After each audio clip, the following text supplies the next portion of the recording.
Hai kita orang Sarawak, kami Hanim dan hari tu kami nak berkongsi tentang 3S hadapi banjir sebelum, semasa dan selepas. Jadi kita semua tahu, banjir merupakan bencana utama negara yang memerlukan tindakan pantas dan teratur. Jadi hari tu kami akan kongsikan kepada kita orang tentang maklumat sistem kecemasan kerajaan, agensi penyelamat serta bantuan rasmi yang tersedia. Jadi untuk S yang pertama ialah sebelum banjir, iaitu persediaan awal. Untuk persediaan awal, kita haruslah sentiasa peka dengan amaran cuaca daripada Jabatan Meteorologi Malaysia, Met Malaysia dan Agensi Pengurusan Bencana Negara, NATMA melalui platform televisyen, radio dan media sosial rasmi. Jadi kerajaan juga ada menyarankan setiap keluarga sediakan beg kecemasan 72 jam.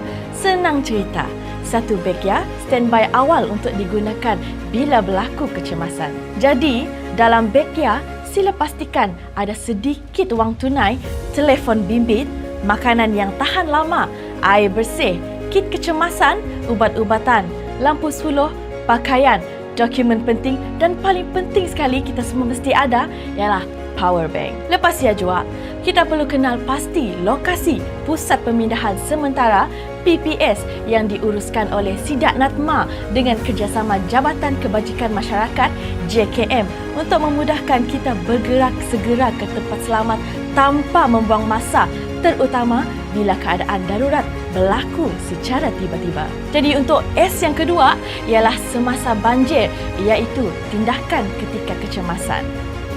Jadi mun kita orang nanggap paras air sudah mula naik, kita orang jangan campur angin.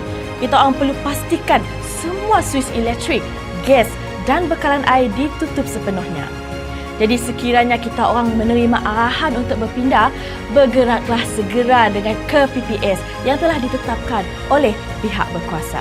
Jadi sekiranya berlaku kecemasan, kita orang boleh call terus ke 999 atau gunakan aplikasi SaveMe 999 untuk menghantar laporan lokasi tepat kepada Sidak Agensi Penyelamat. Jadi semasa berada di PPS, patuhilah arahan petugas DISIA untuk keselamatan bersama.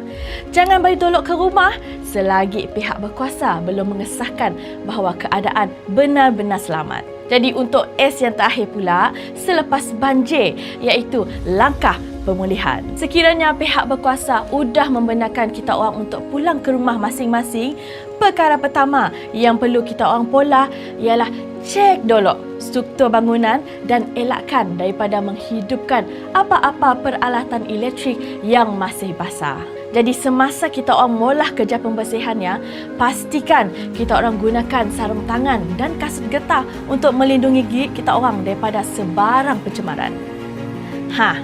Jom kami kongsikan apa je bantuan daripada pihak kerajaannya. Antara bantuan yang disediakan oleh kerajaan dan agensi termasuklah bantuan wang ihsan BWI sebanyak RM1,000 bagi setiap ketua isi rumah, bantuan barangan asas kedak kit kebersihan, makanan, kit keluarga dan peralatan sekolah juga disediakan bagi membantu mereka yang terkesan. Jadi wak imah kita sudah berada di fasa selepas banjir, jangan kita orang sik berjaga-jaga, kata orang kena risiko banjir susulan mudah nak berlaku tiba-tiba. Jadi kita orang haruslah mengikuti perkembangan terkini melalui saluran rasmi kerajaan. Jangan mudah terpengaruh dengan berita palsu atau maklumat yang si sahih. Jadi ingatlah, keselamatan kita orang dan keluarga kita orang adalah keutamaan. Pastikan kita orang sentiasa bersedia ikut panduan keselamatan sebelum, semasa dan selepas banjir yang telah disediakan oleh pihak berkuasa. Okey guys, jangan lupa follow, subscribe, like dan share media rasmi Jabatan Penanganan Sarawak untuk dapatkan info yang terkini. Sehingga berjumpa lagi. Bye!